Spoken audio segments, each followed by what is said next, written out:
No mês de outubro, o dólar registrou maior alta mensal em um ano. Nossa equipe flagrou um caso de desrespeito ao vazio sanitário no estado de Mato Grosso. Veja ainda o fechamento das principais commodities agrícolas e também a previsão do tempo para todo o Brasil. O Mercado do Campo desta quarta-feira, 1º de novembro, está no ar.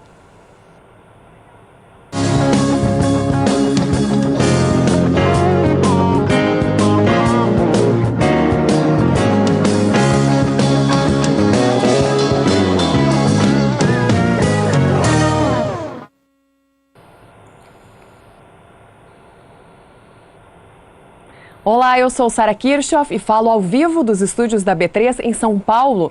Depois de registrar a maior alta mensal dentro de um ano, que aconteceu no mês de outubro, que terminou ontem, hoje o dólar começou o dia em queda frente ao real. A alta no acumulado do mês de outubro foi de 3,32%. A última alta superior a essa no acumulado do mês aconteceu em novembro do ano passado e passou dos 6%. Hoje, nos Estados Unidos, o Federal Reserve anunciou que deve manter a taxa de juros entre 1% e 1,25%, permanecendo, portanto, inalteradas. E amanhã, também lá nos Estados Unidos, deverá sair o anúncio sobre o novo comando do Federal Reserve, que é o Banco Central de lá. E o mercado seguiu o dia acompanhando, esperando também por essas notícias aí, o que aconteceu hoje, o que também deve acontecer amanhã. E o dólar hoje, então, teve uma queda frente ao real depois de muitas altas no mês de outubro. Hoje a queda foi de 0,21% e o dólar comercial termina o dia de hoje aos R$ 3,26 mais 60. De acordo com a agência Reuters, também há ainda um clima de apreensão em relação ao futuro político e econômico aqui no Brasil. O dólar em queda, portanto, nesta quarta-feira, e o índice Bovespa também em queda, uma queda de 0,25% no principal índice da B3 aqui de São Paulo, que hoje termina o dia aos 74.120 pontos. Então, índice Bovespa em queda nesta quarta-feira e dólar também em queda. Ao longo do dia, o Ibovespa operou em alta, ele estava no azul, mas no fechamento terminou então no negativo, e essa já é a terceira queda seguida do índice Bovespa. O Mercado do Campo traz as primeiras informações do tempo do programa de hoje, destacando a produção de soja no centro-sul do país. Quem tem as informações é Juliana Rezende, da Somar Meteorologia. Agroclima, oferecimento Biomatrix, sinal verde para alta qualidade em grão e silagem de milho. Olá, boa tarde a todos. Os produtores de soja de grande parte do país ainda seguem atrasados com o plantio, especialmente devido à irregularidade das chuvas. O Mato Grosso do Sul é o estado mais adiantado com o plantio, já com 43% de áreas semeadas. Isso ocorre especialmente devido às chuvas que ocorreram de forma mais expressiva no estado e acabaram aumentando a disponibilidade hídrica na metade sul do estado sul-mato-grossense.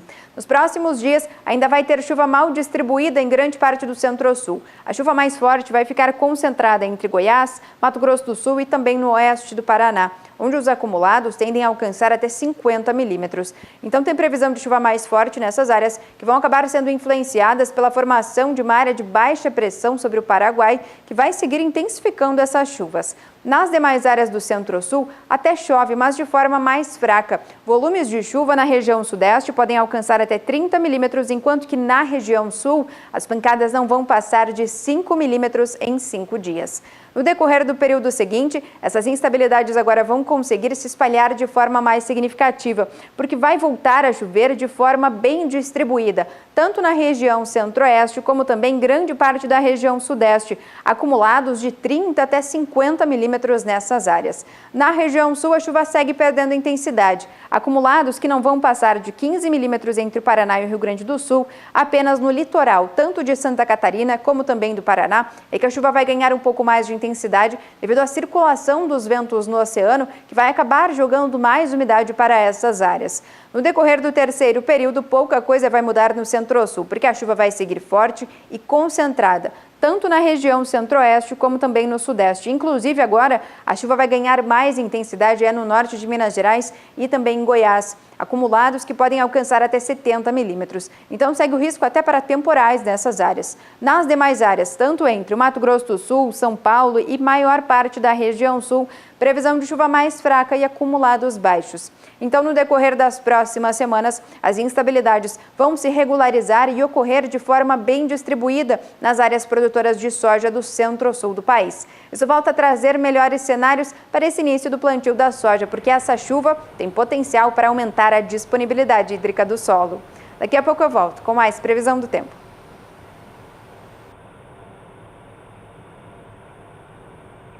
Combinado, Juliana Rezende. E o prazo para o refis do FUNRURAL, o Fundo de Assistência para o Trabalhador Rural, foi prorrogado para o dia 20 de dezembro. O relatório da medida provisória 793, que cria um refis para parcelar dívidas de 17 bilhões de reais de produtores rurais e também de empresas com o Fundo de Assistência ao Trabalhador Rural, teria o fim da adesão no dia 30 deste mês, sem alteração. Então, se for aprovado, esta seria a segunda alteração no prazo de adesão ao refis do FUNRURAL.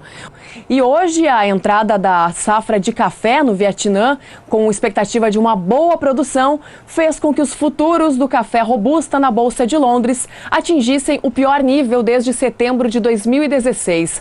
Foi a quinta sessão consecutiva de queda para o café robusta lá na Bolsa de Londres. Robusta na Bolsa Futura de Londres, contratos com vencimento em novembro em queda de 0,78%, apresentando valor de 1.887 dólares a tonelada.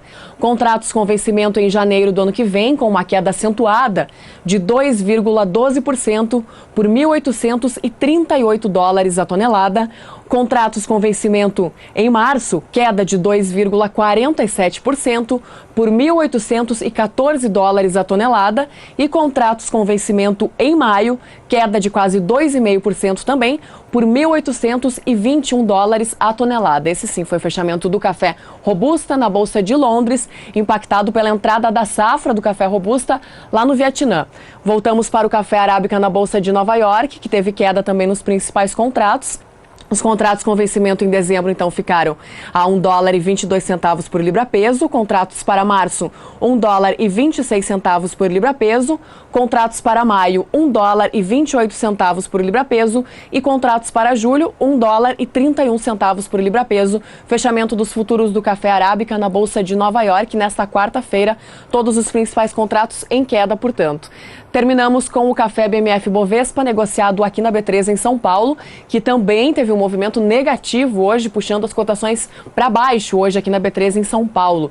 Os contratos com vencimento em dezembro caíram mais de 1,5% e ficaram em $152,20 a saca.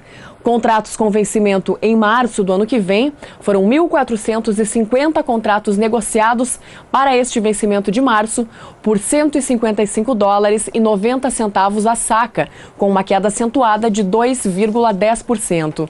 Contratos com vencimento em setembro do ano que vem, em queda de 1,79%, por $156,60 a saca. E, por último, contratos com vencimento em setembro de 2019, que é o mês referência no mercado do café, em queda de 1,64%, por $168,20 a saca. Agora sim, café em queda, portanto, tanto o café robusta na Bolsa de Londres, quanto o café arábica em Nova York e também o café BMF Bovespa aqui na B3 em São Paulo. E em Mato Grosso, a nossa equipe flagrou um caso de desrespeito ao vazio sanitário do algodão.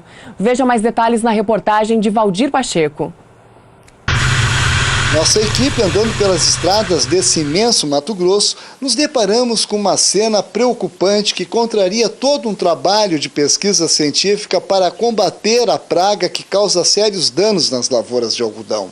Em pleno vazio sanitário para a cultura do algodão, encontramos uma propriedade aqui no Mato Grosso, onde a planta tiguera do algodoeiro está competindo com a soja, criando assim uma ponte verde para o bicudo do algodoeiro até a próxima safra. Consequentemente, um fator limitante de produtividade e grande prejuízo econômico para o setor. No término da nossa viagem, nos dirigimos até a sede da Embrapa Agrosilvio Pastoril em Sinop, no norte do estado, e mostramos as imagens para o pesquisador da Embrapa Algodão, Dr. Chitarra, que ficou preocupado porque as consequências não são somente para o bicudo do algodoeiro, vão além. O vazio sanitário para a nossa região, ele começa no dia 15 de outubro e vai até o dia 14 de dezembro. Essa ponte verde, ela é fonte de alimentação para o bicudo, que é a principal praga da cultura do algodoeiro, e o vazio sanitário foi feito exatamente para o controle dessa praga na cultura. Mas não somente a nossa preocupação é com o bicudo, mas também que essas plantas elas podem hospedar diversas doenças da cultura, podendo isso ocasionar algum problema na próxima safra, na cultura do algodão. Isso aí é um prejuízo incalculável em termos de produtividade numa próxima safra, né? Poderá ser sim, tá? Tanto que o vazio sanitário exatamente prega esse conceito de quê? Da eliminação dos restos da cultura do algodoeiro para que não possa causar nenhum dano econômico na próxima safra para o produtor do Mato Grosso. Segundo o pesquisador, a planta tiguera passa a ser de risco fitossanitário quando atinge o estágio V3, ou seja, acima de 3 folhas verdes. Rebrotas de algodoeiro com mais de 4 folhas, ou então com estruturas reprodutivas, como botão floral, flores, a maçã e o capulho. O bicudo pode se alimentar disso daí. Tá? Então essa daí é a grande preocupação que nós temos. Além do ataque do bicudo, quais são as doenças que poderiam se manifestar consequência disso? Principalmente a mancha de ramulária. A mancha de ramulária pode estar presente ali, porque é a principal doença que ocorre na cultura do algodoeiro hoje.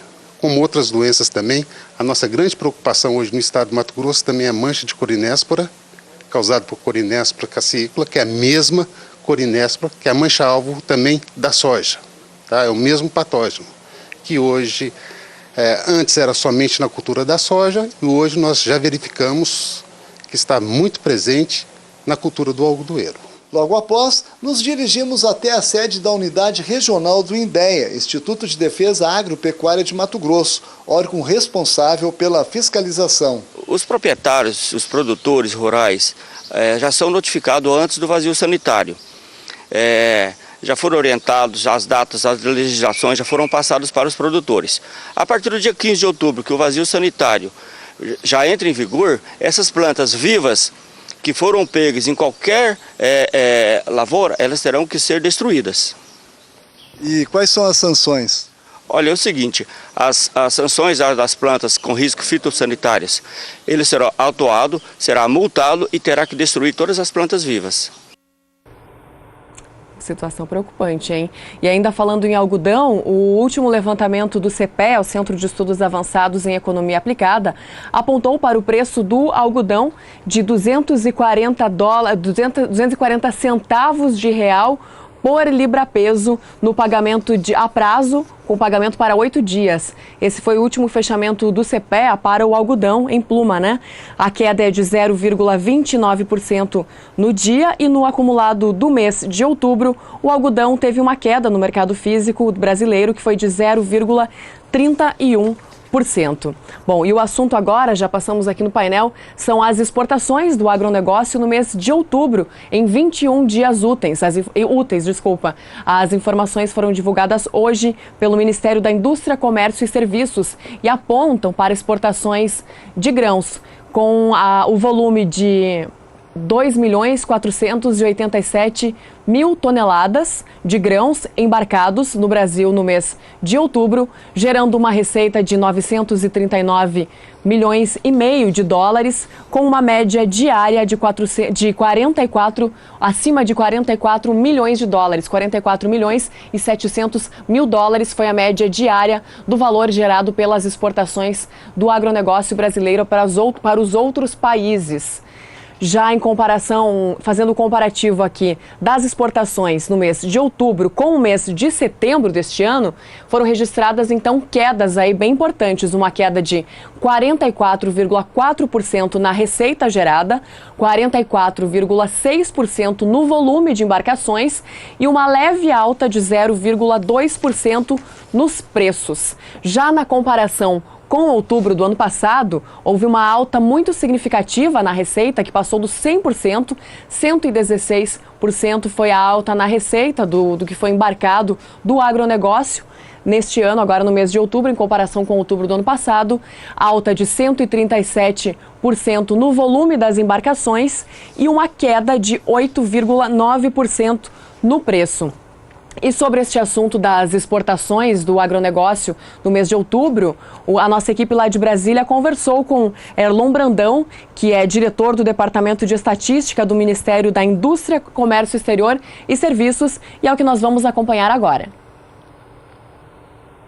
Chegamos aí no acumulado do ano a cerca de 63 milhões de toneladas de soja exportada, 21 milhões de toneladas de milho. Até o mês passado, até setembro, tínhamos queda do volume de milho exportado, agora passamos até aumento do volume exportado de carne de frango, também de carne bovina, de celulose, de açúcar, que também estava em queda no volume, agora temos aumento. Esses são os principais destaques do agronegócio.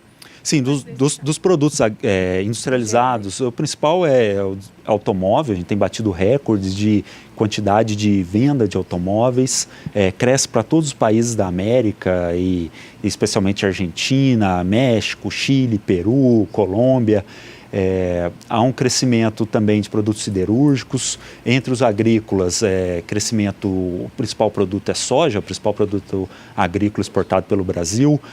Tínhamos uma incerteza quanto ao preço da soja, mas o preço ele tem sustentado, aliado a um grande aumento do volume. Isso faz com que há um grande aumento da receita de exportação de soja. O milho, vimos de uma quebra de safra de milho, agora temos safra recorde, que tem feito com que o volume cresça. Esperamos também que um crescimento cada vez maior de milho, e as carnes, que nos primeiros meses do ano estavam com uma redução de volume, agora temos aumento também. E os principais produtos minerais, que é o minério de ferro e o petróleo com aumento de petróleo derivados, de exportação de petróleo derivados acima de 60%. O Mercado do Campo abre espaço mais uma vez para a previsão do tempo, destacando agora a produção de pastagens no centro-norte do país. Novamente, quem tem as informações é a Juliana Rezende, da Somar Meteorologia. As condições climáticas da metade norte do Brasil, agora ao longo das próximas semanas, vão voltar a favorecer as áreas de pastagens, que já vinham enfrentando dificuldades devido a problemas de déficit hídrico no solo, especialmente nessas áreas em vermelho do mapa, como o interior do Nordeste, Tocantins, Pará e também algumas áreas do Amapá. Ao longo dos períodos anteriores, as chuvas na região norte vêm se concentrando principalmente na metade oeste, enquanto que na região nordeste as pancadas ocorreram de forma mais frequentes em praticamente toda a faixa leste da região. Agora, nos próximos dias, as instabilidades tropicais, devido ao calor e à alta umidade do ar nessas áreas, vão conseguir se espalhar e acabar alcançando as áreas mais secas, que é o estado do Pará, Tocantins e também grande parte do interior do Nordeste. E vai ter previsão de chuva significativa, em torno de 30 milímetros no interior da Bahia. Essa chuva também vai estar associada com o avanço de uma frente fria que vai alcançar o litoral sul da Bahia ao longo dos próximos dias. Agora, essas instabilidades ainda não vão ter potencial para aumentar de forma significativa os baixos índices de umidade no solo. Mas no decorrer do período seguinte, essa chuva ainda vai persistir. Agora vai ter previsão, inclusive, de chuva mais forte na faixa oeste da Bahia, acumulados que podem alcançar até 50 milímetros. No Tocantins, chuva ainda significativa e acumulados de 30 milímetros. E nas demais áreas da região norte, previsão de pancadas abrangentes. No decorrer do terceiro período, essa chuva agora na metade norte do Brasil, ela vai acabar perdendo um pouco mais de intensidade, mas ela ainda vai seguir abrangente. Dessa vez, os volumes de chuva no interior do Nordeste e também no estado do Tocantins ficam em torno de 15 até 30 milímetros. A chuva mais forte pode ocorrer, mas de forma muito pontual, enquanto que na região norte a chuva mais forte vai voltar a se concentrar para a metade oeste, entre Amazonas, Rondônia e também o estado do Acre. Então, ao longo das próximas semanas, as áreas de pastagens que já vinham enfrentando dificuldade de crescimento devido a problemas de déficit hídrico no solo, agora vão voltar a receber chuva. Como é uma chuva que não vai ser muito regular, não vai ter potencial para aumentar a disponibilidade hídrica do solo de forma bastante expressiva e também generalizada. Mas mesmo assim, já traz cenários mais otimistas para o setor da pecuária. Hoje eu encerro por aqui a minha participação. Até mais!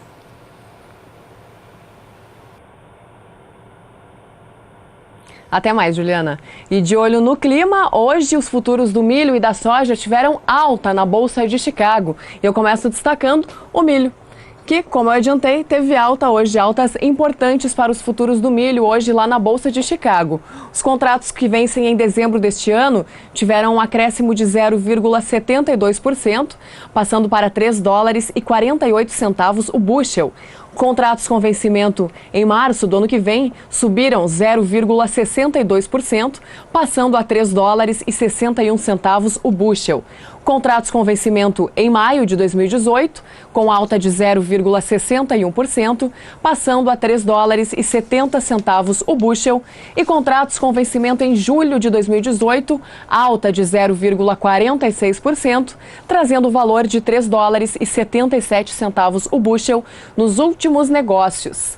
Passamos do milho em Chicago para o milho negociado aqui na B3 em São Paulo, os futuros do milho negociados aqui na B3 em São Paulo. Hoje houve alta em 2 dos principais contratos e queda nos outros 2. Os contratos que vencem em novembro deste ano subiram 1,19%, passando de R$ 31,88 a saca para R$ 32,26 a saca. Contratos com vencimento em janeiro do ano que vem, em alta de 0,33%, com valor de R$ 33,20 a saca no ajuste atual. Contratos com vencimento em março do ano que vem, em queda de 0,24%, por R$ 33,91 a saca. E contratos com vencimento em maio do ano que vem, em queda de 0,39%, ficando em R$ 32,99 a saca. Seguimos para a soja, que também subiu hoje na Bolsa de Chicago, conforme eu já havia antecipado.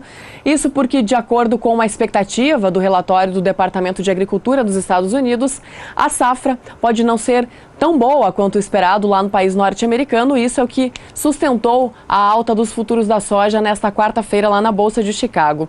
Outro fator que também contribuiu para esta elevação, segundo dados da agência CMA, foi a incerteza em relação ao desenvolvimento do plantio na América do Sul. De olho no painel mais uma vez, contratos com vencimento em novembro em alta de 0,74% por R$ 9,81 o bushel. Contratos com vencimento em janeiro, alta de 0,66% a R$ 9,91 o bushel. Contratos com vencimento em março, alta de 0,65% por R$ 10,01 o bushel. E contratos com vencimento em maio de 2018, com valorização de 0,62% por R$ 10,10 o bushel. Para finalizar, soja BMF Bovespa, negociada aqui na B3 em São Paulo, também em alta nesta quarta-feira.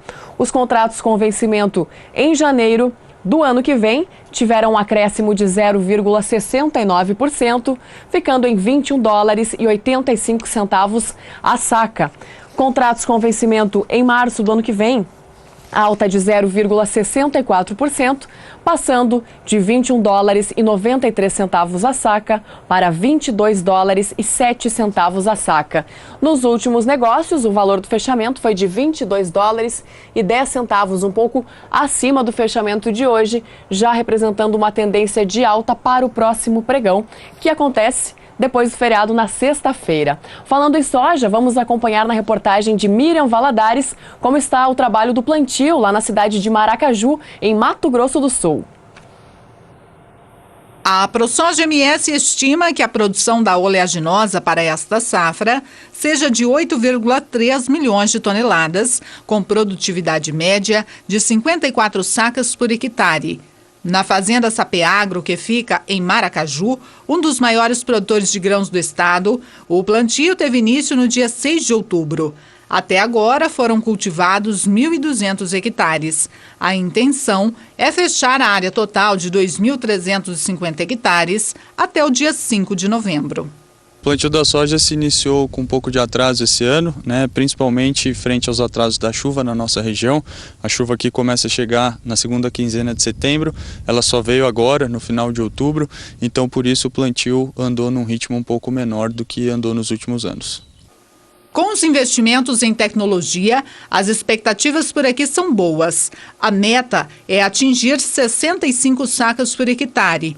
Na safra anterior, a produtividade chegou a 68 sacas por hectare.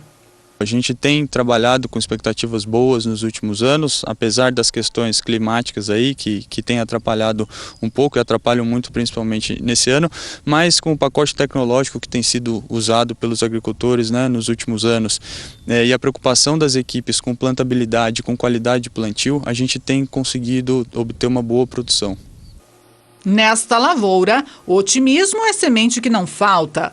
Boa parte da produção foi comercializada antecipadamente em contratos futuros. A gente define aí um nível mínimo de produtividade esperada e comercializa perto de 80% desse volume de produção. Todos os nossos insumos diretos de produção, ou seja, fertilizantes, defensivos e sementes, são travados em operação de barter. Então a gente já chega aí na colheita com uma boa parte da produção comercializada. Com isso, o Mercado do Campo de hoje fica por aqui. Lembrando que amanhã é feriado, não há operação na Bolsa de Valores, mas haverá uma edição especial do programa Mercado do Campo para você não ficar sem informação.